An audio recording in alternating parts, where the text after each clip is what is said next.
to the channel, man. This is a different type of video, different kind of video. Look, man, when you a mechanic or you're mechanically inclined in your personal space, in your home life or whatever, you're gonna tackle or you're gonna try to tackle anything mechanically. And that's no different from a home AC unit. Now, AC is AC. It pretty much works the same whether it be from an automobile or a home. The same theory applies. Now, should you be working on your home AC?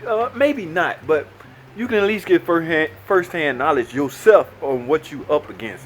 Take for example, let me show you what's going on in my home, man. I'm about to be out of some bread. I already know it, and AC people love it when you have AC problem this time of the year because they can do this, and you have no choice because you need AC. It's really the people in your house. I'm surrounded by 3 females. I can go without AC. It ain't that serious for me. I mean, I can turn on a fan and sleep good at night, but in order for me to have peace in my home, I will have to get this AC unit replaced now. So let me show y'all what I'm talking about, man. This, ladies and gentlemen, alright, make a long story short, my compressor is shorted out. And what's weird, I just replaced this fan, but as you can see, the compressor's down in there, you know. Now what's going on, it pops the circuit breaker. Circuit breaker's inside. I'm gonna show you a picture of that in a minute. So, but you know, here's the bypass circuit breaker. But anyway, let me show you. So I end up getting a clicker, the relay clicker. Now, I don't know if y'all know, but the 2 home wires right here, they go into the clicker, and of course all the power come out of the top ends. All right, what goes on that is all the compressor wiring. Okay, so when you get AC sense from the thermostat in the house, basically it leads up to here, and basically power is transferred from your home wiring to all the accessories on this end. Okay, which leads to the compressor.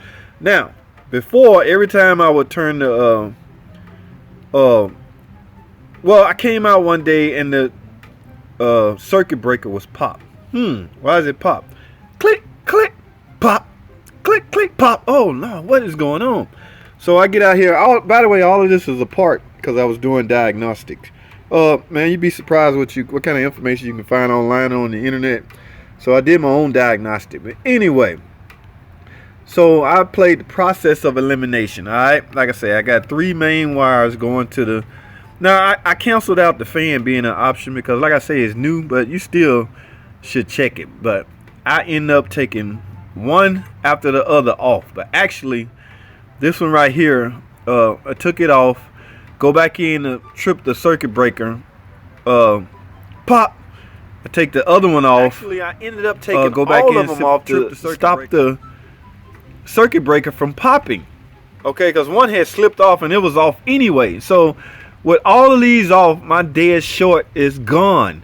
So what does that tell me? The compressor is internally shorted out. Now you can test this. You can use an ohm meter and put one lead to the the case and another lead to the wiring and see if they connected, and you know it's shorted out. But there's no need for me to do all of that when I verified that the compressor is what's shorting circuit. That's why I got a new one of these, because I thought maybe it was shorting inside, but no, it's not. It was the short coming from the compressor lead. So I don't want this video to be long, but long story short, R22, this is an old home system, 3.5 ton, I think.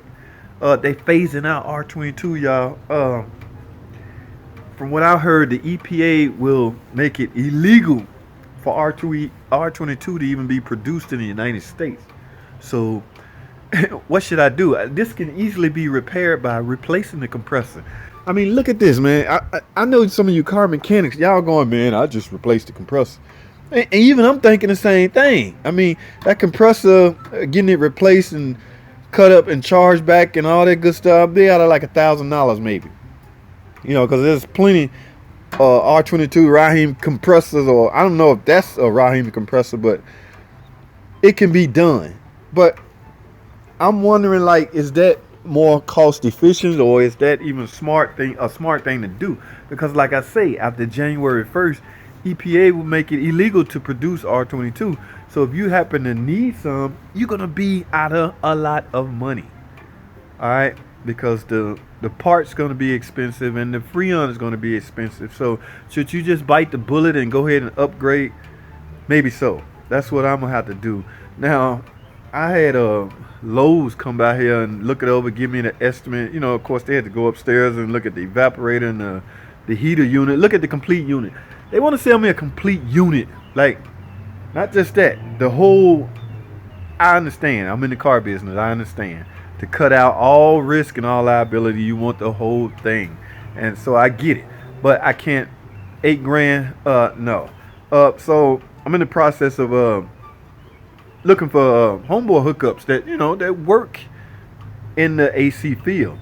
It's like me. I work for a dealership, but I have my own personal clients and mechanics. I'm still a mechanic at home. I still have the skills. When I leave work, I still know how to do what I do.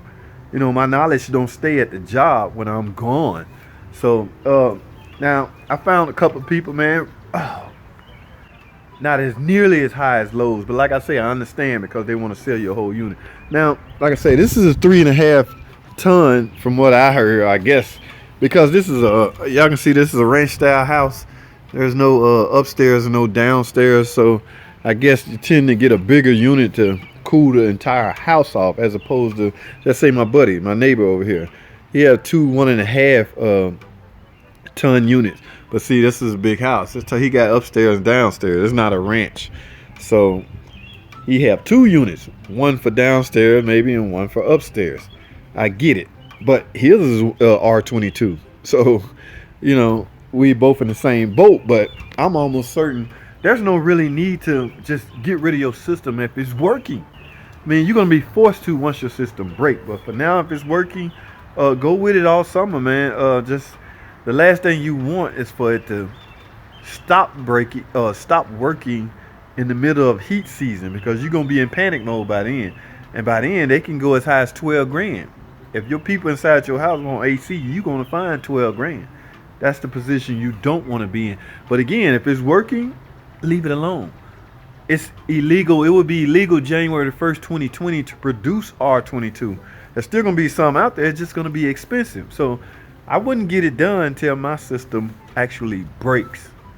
And that's where I'm at right now. Mine's is shot. My compressor is shot, which means instead of just replacing it 5 years ago, just replace the compressor and you're good. No, we in a new era, man. They trying to keep the ozone clean. They don't want that. It's just like R12 back in the day, old Freon. They trying to get rid of all that stuff. So I'm gonna get out of here, man. That's all I have. Thanks for watching. Comment, subscribe. I'll see y'all on the next video, man.